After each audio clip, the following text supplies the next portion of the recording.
Hi everyone, Daniel here, and hope you're having a nice. Uh, Let me see, they're asking me to rotate my phone. Let me do it this way, maybe. Yeah, I hope you're having a nice evening. And I just jumped off the call with someone who's managing a property, and this is in Nottingham for me, as well as one of our office managers in the UK.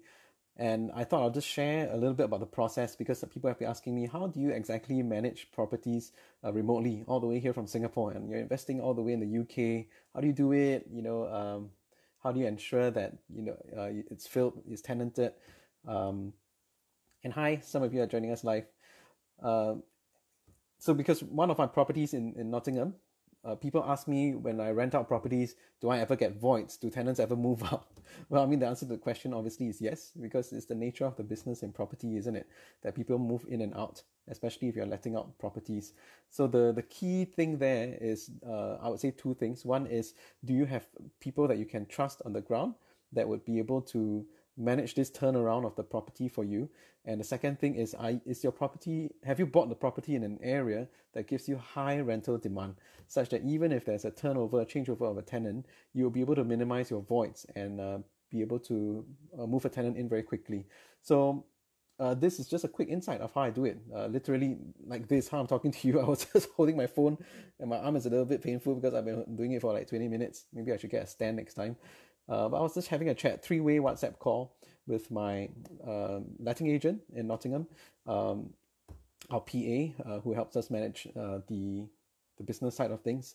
And I mean, that's a different conversation for another time about how we manage and structure the business side of things so that we're not fully involved in doing all these calls day in and out. So a lot of that is managed through our PA.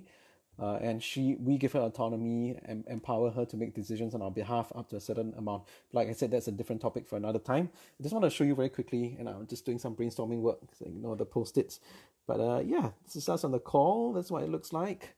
And yeah, we were having lots of basically brainstorming different options. How it typically works is after the tenant moves out of the property, then we would do an inspection. And before they move in, there's also an inspection. So we would then do a comparison of the before and after to see how was the property before in terms of a full list of inventory, what furniture was there, what was the condition of the property like. And in this particular case, there was actually some damage to the property in terms of some of the cupboards were damaged, some of the carpets were coming off, some of the kitchen, the tiles in the bathroom were actually cracked. So what do we do in such situations?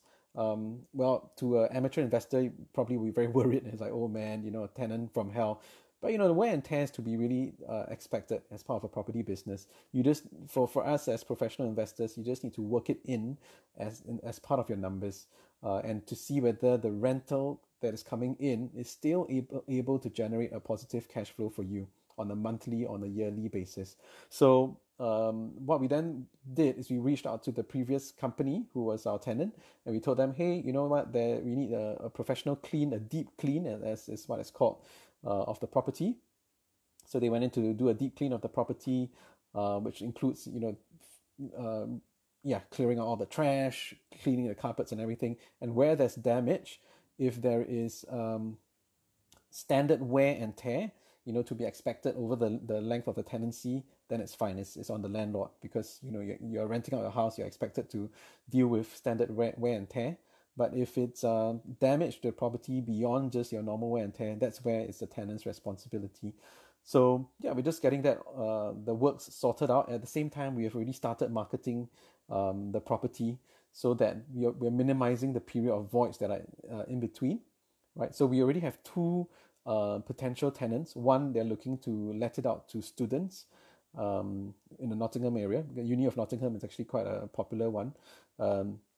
A second one is looking to do a refurbishment on the property and then let it out to professional tenants. So these could be people working in the area, office workers, and the like. So yeah, that's really a quick overview of how a bit behind the scenes of how how you manage this property. Once again, it might be too much work for some people. Some investors say, hey Dan, would we be able to learn from you how we could make it fuss free? I may not want to manage the portfolio the way you do, because I know there's lots of intricacies involved. Will you be able to teach me, show me how? Would I be able to get help to just be an armchair investor and get a good return? Absolutely. Send me a PM. I'll be more than happy to chat with you about that. I think what's most important is we get our monies working hard for us, so that we're not just working hard for money all the time. Yeah. So hope this one has been helpful for you. If you have questions, feel free to post it below, comments as well, or you can also email me at daniel@bornpoordirich.com, or send me a messenger on Facebook, whatever. I will try to respond to every message or question I have. Okay, so hope this was helpful for you, and see you soon.